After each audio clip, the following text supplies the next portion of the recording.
बिलाल साहब, पहले तो सुप्रीम कोर्ट के ऊपर ही बात कर लें। सुप्रीम कोर्ट वाला मामला इतना टेढ़ा है, मुझे खौफ आता है कि क्या बनेगा पाकिस्तान का।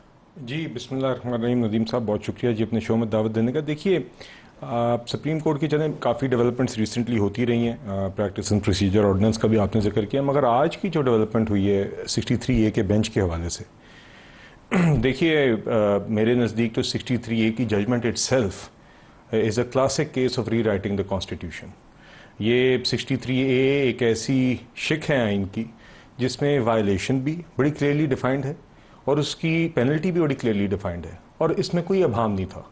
मगर इसके बावजूद जो 63A की जजमेंट आई थी, जिसके नतीजे में हमजा शहबाज साहब को चीफ मिनिस्टरशिप से महरूम किया गया था, वो मेरे नज़दीक उसकी कोई गुंजाइश नहीं थी। और ये जो हम अक्सर बात करते हैं कि एक फ़र्क होता है आइन की इंटरप्रिटेशन और री राइटिंग में, ये उसकी क्लासिक मिसाल है। यहाँ पे मेरे नज़दीक बहुत क्लियरली आइन रीराइट हुआ, एक एडिशनल पेनल्टी आयद की गई। देखिए, मैं 63A के फैसले को सही नहीं समझता, जो माजी का किया गया फैसला, लेकिन ये जिस तरीके से बेंच कॉन्स्टिट्यूट किया गया, मैं इसको भी सही नहीं समझता। देखिए, आप लोगों ने बेसिकली सुप्रीम कोर्ट के अंदर मुदाखलत करके वो जो एक कमेटी बनाई थी, जो आपने सही क्रेडिट लिया था कि हम ट्रांसपेरेंसी ले आए, बेंच फिक्सिंग नहीं होगी। कितनी दफ़ा मरियम बेंच फिक्सिंग का इल्ज़ाम लगाती थी, अब आपने कहा बेंच फिक्सिंग नहीं होगी, आपने खुद उसके लिए अपॉर्चुनिटी। देखिए नदीम साहब, उसमें आप बेंच के हवाले से अगर आज नंबर 1 प्रैक्टिस एंड प्रोसीजर जो एक्ट है, एक तो मुझे इस चीज़ की खुशी है कि वो लोग जो 2 साल पहले इसकी मुखालफत कर रहे थे आज ये मान गए कि इस तरह ही होना चाहिए। आपको याद होगा उस टाइम पे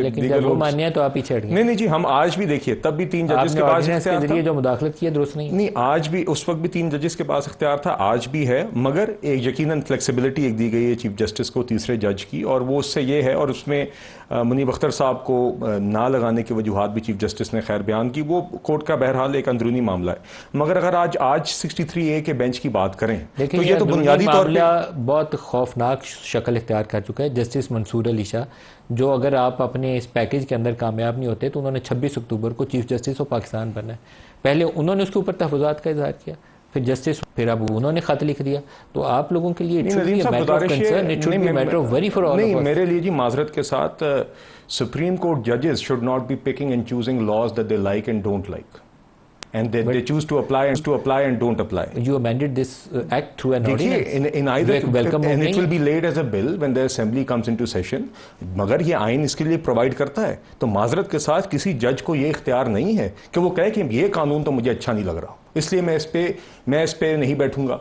अब आज के बेंच की बात कर लेते हैं। 63 प्रोसीजर की स्पिरिट थी, वैसे वो आपने मिट्टी में डुबो। नहीं जी, हरगिज भी नहीं। देखिए चीफ जस्टिस आज भी था, अगर हमने डिबोनी होती तो हम फर्द वाहिद को वापस ताकत दे देते, हम रोल बैक कर देते, और आज वो सब लोग जो हम पे तनकीद कर रहे हैं वो उस टाइम पे उसकी वकालत कर रहे थे। 3 रुकनी कमेटी के अंदर अगर चीफ जस्टिस अपनी पसंद से एक जज को लगाएंगे तो उनको एक डोमिनेंस खुद ही हासिल हो जाती है। Proof is in the pudding. अगर आपको नजर आए कि उस तरह के बेंचेस बार बार बन रहे हैं अहम इश्यूज के ऊपर, जिस तरह उस टाइम पे बन रहे थे, 3 लोग 5 लोग, वही हर अहम इशू के ऊपर 3 लोग 5 लोग थे, तो तब तो आप फिर भी ये बात बजा होगी।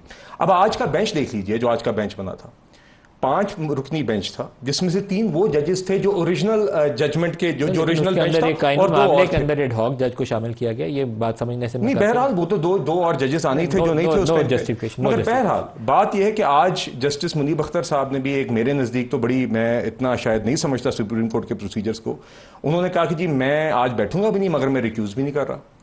तो एक फैसला होना चाहिए, या तो आप कहें कि मैं खतों के जरिए सुप्रीम कोर्ट के जज आपस में बात कर रहे हैं, खत भी पब्लिक ये तो मैं आई एग्री जी, मेरे ख्याल से ये कोई खुशाइन डेवलपमेंट नहीं। जस्टिस मंसूर अली शाह, काजी फायद ईसा, जस्टिस मुनीब, और अब काजी फायद ईसा का जॉब ही ऑर्डर है। तो मैं तो परेशान हूं कि यकीनन आप सही कह रहे हैं, ये बेहतर है, ये सुप्रीम कोर्ट के अंदरूनी मामलात हैं और ये अपने ही मीटिंग्स के अंदर तय करें, और इस तरह फुल कोर्ट इजलास करें, फुल कोर्ट इजलास में सॉर्ट आउट करें। ये तो कोई तरीका नहीं है कि खतों से एट द सेम टाइम जो प्रैक्टिस जैन कुरैशी को भी शामिल कर लें। जैन कुरैशी ये